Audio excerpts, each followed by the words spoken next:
Halo Bunda, di video kali ini kita akan membahas tentang masalah yang keenam, yaitu ASI kurang. Bisa jadi ASINya tidak benar-benar kurang, hanya saja dianggap kurang. Jadi sebenarnya ASI kurang ini antara dua hal. ASINya itu benar-benar kurang atau sebenarnya ASINya cukup, tapi mamah atau orang tua itu menganggapnya kurang. Tanda-tanda yang mungkin saja ASI benar kurang antara lain, jadi ini adalah sebenarnya dia cukup, tapi mungkin saja kurang. Yang kita persepsikan ini adalah kurang. Nah, kita bisa lihatnya dari mana? Biasanya orang tua akan melihatnya dari mana? Yang pertama, bayi tidak puas setiap setelah menyusu. Sering sekali menyusu atau menyusu dengan waktu yang sangat lama. Yang kedua, bayi sebentar sekali menyusu. Lalu, bayi sering menangis atau menolak menyusu. Atau yang keempat, tinja bayi keras, kering, atau berwarna hijau. Yang kelima, payudara tidak membesar selama kehamilan. Dan ini keadaan yang sangat jarang. Yang keenam, ASI tidak datang pasca lahir. Nah, yang perlu diingat dari tanda-tanda yang mungkin saja ASI benar kurang ini, yaitu tanda-tanda tersebut bukan tanda pasti bahwa ASI kurang. Karena bisa jadi ada faktor penyebab yang lain. Lalu, tanda-tanda kalau ASI itu benar-benar kurang, itu seperti apa? Nah, ini dia.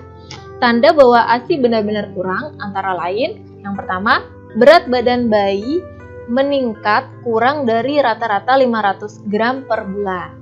Kedua, belum kembali ke berat lahir saat bayi berusia 2 minggu. Yang ketiga, buang air kecil atau BAK kurang dari 6 kali dalam 24 jam, urinnya pekat dan berbau. Nah, yang keempat, kadang-kadang warna urin merah. Ini bukan darah tetapi nitrit. Jadi, kita bisa saja menganggap tanda-tanda yang mungkin saja ASI benar kurang itu adalah memang benar-benar kurang. Tapi itu belum pasti karena masing-masing dari poin-poin yang di atas itu bisa jadi ada faktor penyebab yang lain. Nah, tapi tanda-tanda pasti kalau ASINya kurang itu bisa dilihat dari kenaikan berat badan. Yaitu kenaikan berat badannya itu naiknya itu kurang dari rata-rata 500 gram per bulan. Dan berat badan bayi itu kan turun 10% dari berat badan dia lahir. Dan dia akan naik lagi ke berat lahirnya itu saat bayi berusia 2 minggu. Nah, kalau misalkan belum kembali ke berat lahirnya saat bayi berusia 2 minggu, itu bisa karena ASINya benar-benar kurang. Nah, bisa dilihat juga dari BAK-nya, dari buang air kecilnya, yaitu kurang dari 6 kali dalam 24 jam, plus urinnya pekat dan berbau, lalu kadang-kadang warna urinnya merah. Jadi kita bisa lihatnya dari mana? Dari kenaikan berat badan dan dari frekuensi buang air kecilnya. Itu bahwa tanda-tanda ASINya benar-benar kurang.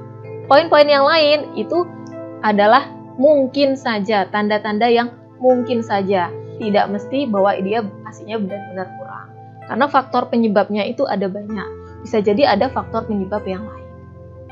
Bagaimana cara mengatasinya? Cara mengatasinya yaitu yang pertama, perbaiki teknik menyusui. Lalu, cari solusi problem psikologi ibu. Yang ketiga, hentikan penggunaan kontrasepsi, obat-obatan, rokok. Yang keempat, perbaiki gizi ibu. Yang kelima, cek apakah bayi sakit atau ada kelainan pada bayi. Jadi, mungkin kok bayinya tidak puas ya setiap setelah menyusu atau menyusu dengan waktu yang sangat lama. Mungkin pelekatannya yang kurang bagus. Coba perbaiki dulu pelekatannya. Atau kok bayinya sering menangis atau menolak menyusu. Itu mungkin dari psikologinya ibu. Atau penggunaan kontrasepsi atau obat-obatan yang dikonsumsi ibu. Atau dari gizinya ibu. Gizinya ibu yaitu kandungan gizi yang dikonsumsi ibu itu tidak mengandung kandungan yang lengkap, 4 sehat, 5 sempurna. Mungkin terlalu banyak cairannya, tapi lemak-lemaknya kurang, sehingga bayi mungkin tidak mendapatkan cukup asupan dari hand milk-nya gitu. Terus lalu cek apakah bayi sakit atau ada kelainan pada bayi. Sehingga yang menyebabkan bayi itu kok seringnya nangis, sering menolak menyusu, atau kok menyusu sebentar lagi itu bisa karena mungkin dia demam, atau dia lagi tidak suka dengan kondisi lingkungan saat itu, atau mungkin bahkan adanya yang namanya tali lidah atau bibir lidah. Lalu, ASI yang tidak langsung datang pasca lahir. Sebenarnya normal saja, ASI itu memang tidak langsung banyak karena ketika bayi baru lahir itu kan masih berada pada fase laktogenesis kedua, yaitu kolostrum ya, yang jumlahnya tidak banyak. Tapi ketika ASI tidak kunjung datang, itu bisa dicek dari kondisi psikologi ibu. Mungkin ibu lagi merasa sakit atau tidak tenang atau stres sehingga hormon oksitosinnya itu terhambat atau tidak langsung segera muncul. Jadi perbaiki dulu poin-poin yang ini, yaitu tekniknya. Kemudian dikasih solusi tentang psikologinya mama. Kemudian nutrisinya, penggunaan obat-obatannya dicek, kontrasepsi, rokok dan sebagainya. Lalu cek apakah bayi sakit atau ada kelainan pada bayi. Kita lanjut ke video berikutnya.